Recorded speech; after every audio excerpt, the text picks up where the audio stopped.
Graça e paz, meus amados irmãos, povo que recebeu o reino de Deus como uma criança, mas que hoje é uma pessoa madura espiritualmente. Glórias a Deus. A palavra de Deus diz assim no livro de Hebreus, capítulo 5, versículo 5. Assim também Cristo não se glorificou a si mesmo para se fazer sumo sacerdote, mas aquele que lhe disse: Tu és meu filho, hoje te gerei. Como também diz noutro lugar: Tu és sacerdote eternamente, segundo a ordem de Melquisedeque, o qual, nos dias da sua carne, oferecendo com grande clamor e lágrimas, orações e súplicas ao que podia o livrar da morte, foi ouvido quanto ao que temia. Ainda que era filho, aprendeu a obediência por aquilo que padeceu. E sendo ele consumado, veio a ser a causa da eterna salvação para todos os que lhe obedecem. Chamado por Deus sumo sacerdote, segundo a ordem de Melquisedeque, do qual muito temos que dizer, de difícil interpretação, porquanto vos fizestes negligentes para ouvir. Porque, devendo já ser mestres pelo tempo, ainda necessitais de que se vos torne a ensinar quais sejam os primeiros rudimentos das palavras de Deus. E vos haveis feito tais que necessitais de leite, e não de sólido mantimento. Porque qualquer que ainda se alimenta de leite, não está experimentado na palavra da justiça, porque é menino. Mas o mantimento sólido é para os perfeitos, os quais, em razão do costume, têm os sentidos exercitados para discernir tanto o bem quanto o mal.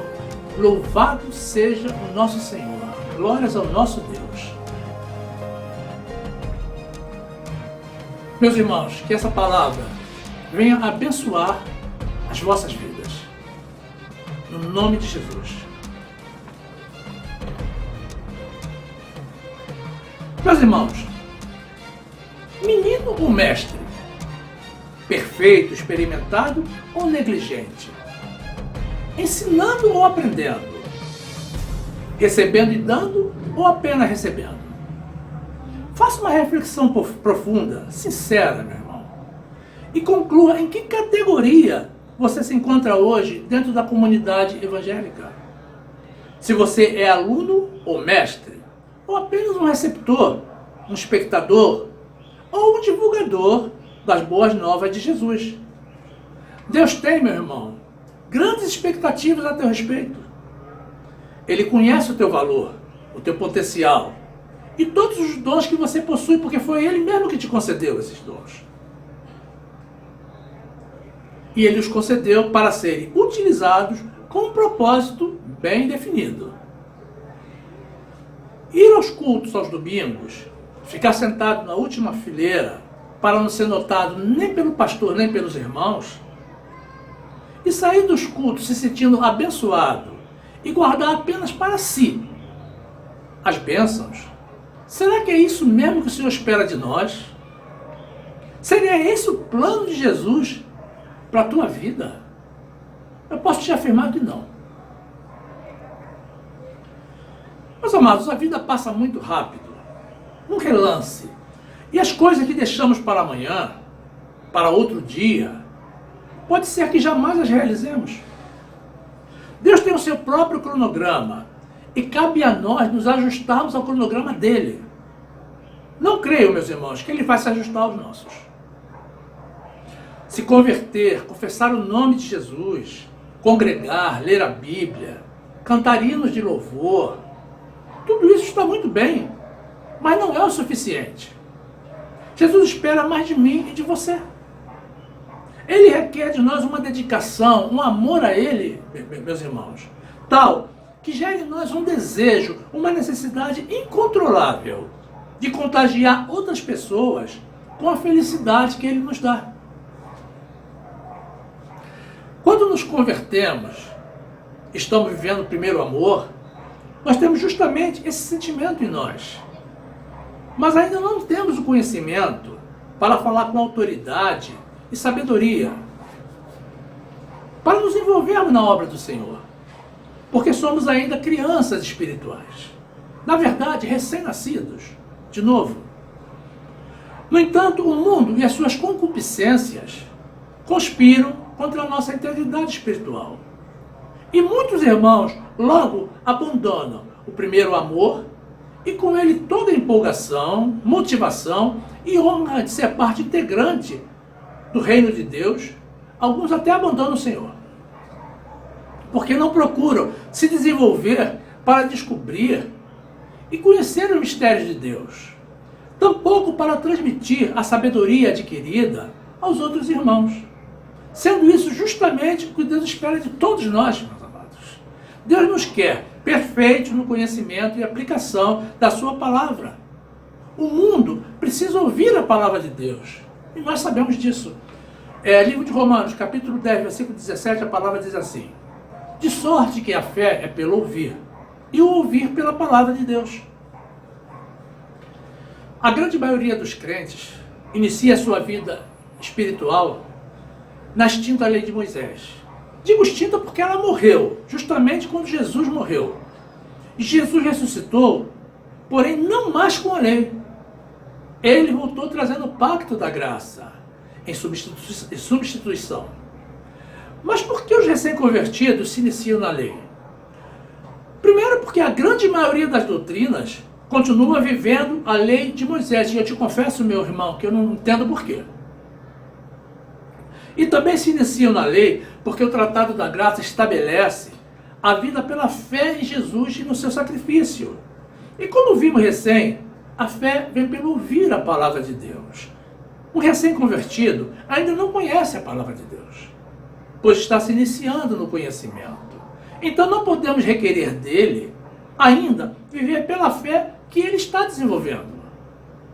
Mas os dias passam, o conhecimento vai crescendo, e com ele temos também que ir crescendo espiritualmente. Não podemos continuar a ser crianças espirituais. Gradualmente tudo tem que mudar, meus irmãos.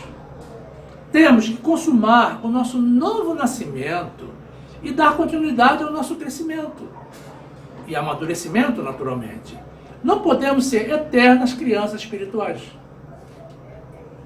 O batismo nas águas é um ato típico de crianças espirituais.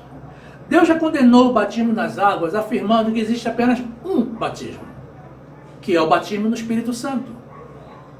O batismo nas águas é uma prática judaica e não cristã. Uma obra morta. Deus está nos convocando a nos aperfeiçoarmos na doutrina, para crescermos e passarmos a ser adultos espirituais. Livro de Hebreus, capítulo 6, versículo 1, a palavra diz assim: por isso, deixando os rudimentos da doutrina de Cristo, prossigamos até a perfeição, não lançando de novo o fundamento do arrependimento de obras mortas e de fé em Deus, e da doutrina dos batismos, e da imposição das mãos, e da ressurreição dos mortos, e do juízo eterno. E isto faremos se Deus o permitir. Depois, no livro de Efésios, capítulo 4, versículo 5, a palavra diz: um só Senhor, uma só fé, um só batismo. O jejum de alimentos, meus irmãos, é outra prática que caracteriza uma criança espiritual. Porque é algo que Deus já declarou que não o agrada. Você gosta de jejuar? Então faça o jejum que ele orientou através do profeta Isaías. Jejum de alimentos é judaísmo e não fortalece o espírito, mas enfraquece tanto a carne quanto o espírito. O espírito se fortalece na fé com ouvir a palavra de Deus, como acabamos de ver no livro de Romanos. Deus espera que nós jejuemos todos os dias. Sabe do que, meu irmão? Das coisas que não agradam a Ele. E que tenhamos atos de amor para com os nossos irmãos. Esse é o jejum que agrada ao Senhor. É esse o teu jejum, meu irmão? Livro de Isaías, capítulo 58, versículo 4, a palavra diz: eis que para contendas e debates jejuais, e para ferirdes com punho iníquo. Não jejueis como hoje, para fazer ouvir a vossa voz no alto. Seria este o jejum que eu escolheria? Que o homem um dia aflige a sua alma, que inclina sua cabeça como junco e estenda debaixo de si saco e cinza? Chamarias tu a isto jejum e dia aprazível ao Senhor? Porventura não é este o jejum que escolhi, que soltes as ligaduras da impiedade, que desfaça as ataduras do jugo, e que deixes livres os oprimidos e despedaces todo o jugo? Porventura não é também que repartas o teu pão com o faminto, e recolhas em casa os pobres abandonados, e quando o vires nu, o cubras, e não te escondas da tua carne? Meus amados, vigílias, subida aos montes, também são sacrifícios que Deus já não recebe mais. Desde que iniciou o Pacto da Graça, meus amados, há 2000 anos atrás. Ele espera de nós misericórdia e não sacrifícios, e que cresçamos na graça e no conhecimento dele. Deixemos para trás os sacrifícios, coisas de crianças espirituais. Livro de Oséias, capítulo 6, versículo 6, a palavra diz: porque eu quero a misericórdia e não o sacrifício, e o conhecimento de Deus mais do que holocaustos. Mas eles transgrediram a aliança. Como Adão, eles se portaram alevosamente contra mim. Meus irmãos, Deus espera de nós coisas melhores. Coisas melhores que os rudimentos da lei de Moisés. Coisas que acompanham a salvação. E todos nós sabemos que o judaísmo não salva ninguém. Deus espera que demonstremos amor para com o nome de Jesus. E que amemos e sirvamos aos nossos irmãos, sempre com o mesmo cuidado, para que alcancemos as promessas. Que imitemos os grandes heróis da fé, colocando-nos inteiramente a serviço da sua obra. Livro de Hebreus, capítulo 6, versículo 9, a palavra de Deus diz assim: mas de vós, ó amados, esperamos coisas melhores e coisas que acompanham a salvação, ainda que assim falamos, porque Deus não é injusto para se esquecer da vossa obra e do trabalho, do amor que para com o seu nome mostraste, enquanto serviste aos santos e ainda servis. Mas desejamos que cada um de vós mostre o mesmo cuidado até o fim, para a completa certeza da esperança, para que não vos façais negligentes, mas sejais imitadores dos que pela fé e paciência herdam as promessas. Dessa forma, meus amados, não participar dos cultos é uma atitude de menino espiritual. E comparecer aos templos, mas não se envolver com os irmãos, não cultivar relacionamento, assumindo uma posição de isolamento, também não é aceitável pelo Senhor. Congregar significa reunir-se com os irmãos. Quem ingressa na família de Deus deve participar como membro da família. Precisamos crescer na graça e no conhecimento do nosso Senhor Jesus e deixar para trás, meus irmãos, as coisas de menino. Primeira carta do apóstolo Paulo aos Coríntios, capítulo 13, versículo 10, a palavra diz assim: mas quando vier o que é perfeito, então o que é em parte será aniquilado. Quando eu era menino, falava como menino, sentia como menino, discorria como menino. Mas logo que cheguei a ser homem, acabei com as coisas de menino. Jesus disse que precisamos receber o reino de Deus como menino, para podermos entrar no reino de Deus, dos céus. Obviamente, ele se referia à pureza, à humildade, à inocência, à dependência do Pai, ao interesse com que uma criança descobre a vida. Mas note que ele não disse que teremos que ser eternos meninos espirituais. Toda criança nasce e cresce. E assim temos que ser espiritualmente nós também. Livro de Marcos, capítulo 10, versículo 13, a palavra diz: e traziam-lhe meninos para que lhes tocasse, mas os discípulos repreendiam aos que os traziam.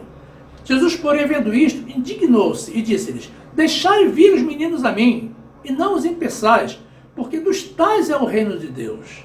Em verdade vos digo, que qualquer que não receber o reino de Deus como menino, de maneira nenhuma entrará nele. A única forma conhecida para nos tornarmos adultos espirituais, meus irmãos, é aquela que todos conhecemos, mas a qual nem todos se dedicam. Precisamos ler a Bíblia regularmente para conhecermos o nosso Senhor mais e mais a cada dia. Precisamos orar permanentemente para nos mantermos em linha com Ele, Precisamos congregar sistematicamente para nos aproximarmos dos nossos irmãos, aqueles mesmo com que estaremos vivendo a eternidade com Jesus. E trocarmos conhecimentos, experiências com os mais amadurecidos na fé, os mais experientes. E atenção, meu irmão, vivermos pela graça de Jesus é mais um requisito. E em seguida, meus irmãos, colocar a mão à obra, divulgando as boas novas de salvação para esse mundo já sem nenhuma esperança, considerando que dentre as pessoas do mundo ainda se encontram muitas ovelhas perdidas do Senhor. Livro de Atos, capítulo 18, versículo 9, a palavra diz assim: E disse o Senhor em visão a Paulo: Não temas, mas fala e não te cales, porque eu sou contigo, e ninguém lançará mão de ti para te fazer mal, pois tenho muito povo nesta cidade. Quer saber, meu irmão, se você ainda é uma criança ou já cresceu espiritualmente? É muito simples. A diferença está entre o dar e receber, entre a graça e a lei. A criança apenas recebe, adquire conhecimento e se alimenta espiritualmente, enquanto que o adulto, além de receber, sente uma grande necessidade de dar, de compartilhar. E fala com segurança e conhecimento da graça de Deus. Obviamente, essa pessoa já cresceu espiritualmente. Não importa, meus irmãos, a nossa experiência pregressa. Deus nos capacita. Precisamos, sim, de disposição para fazer, de sentir o prazer e a honra de trabalhar para o Senhor, e a certeza de que existe galardão reservado para cada um de nós na eternidade. Livro de Mateus, capítulo 5, versículo 8, a palavra de Deus diz assim: Bem-aventurados os limpos de coração, porque eles verão a Deus. Bem-aventurados pacificadores, porque eles serão chamados filhos de Deus. Bem-aventurados os que sofrem perseguição por causa da justiça, porque deles é o reino dos céus. Bem-aventurados sois vós, quando vos injuriarem e perseguirem, e mentindo, disserem todo mal contra vós por minha causa. Exultai e alegrai-vos, porque é grande o vosso galardão nos céus, porque assim perseguiram os profetas que foram antes de vós. De nada adianta, meu irmão, viver uma vida passiva neste mundo, sem cumprir com a missão que Deus tem para nós. Isso significa, meu irmão, decepcionar a Deus nesta vida e se decepcionar na vida eterna, vendo os irmãos sendo condecorados com galardões, e nós com nada. Ainda que tenhamos que sofrer pela causa de Jesus, meus irmãos, soframos. Jesus também padeceu por nossa causa e morreu. E Ele é, acima de tudo, o nosso maior exemplo. Quem se dispõe a enfrentar tudo por Jesus, já deixou o leite espiritual, porque não é mais criança, mas está amadurecido, já é um adulto, preparado para receber alimento sólido, para usar a fé e os dons recebidos do Senhor, para pôr a mão no arado e nunca mais olhar para trás. Livro de Lucas, capítulo 9, versículo 62, diz assim: E Jesus lhe disse: Ninguém que lança a mão do arado e olha para trás é apto para o reino de Deus. Deus espera, meus amados, mais de cada um de nós. Não podemos ser eternas crianças espirituais. Façamos o nosso melhor para Ele. Ele fez o seu melhor para nós. Precisamos ter a consciência de haver cumprido nesta vida com o nosso chamado, para estarmos aptos e qualificados para a vida eterna. Meus irmãos, prossigamos para o alvo.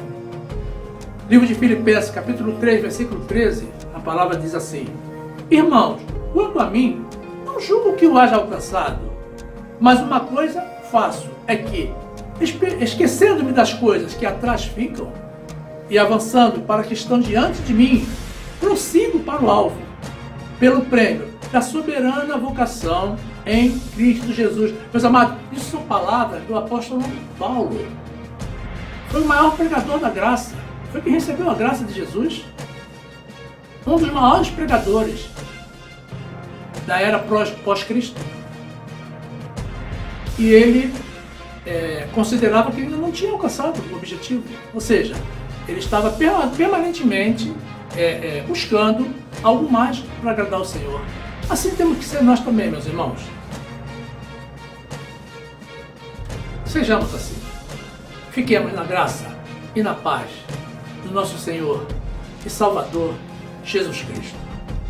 Glórias a Ele.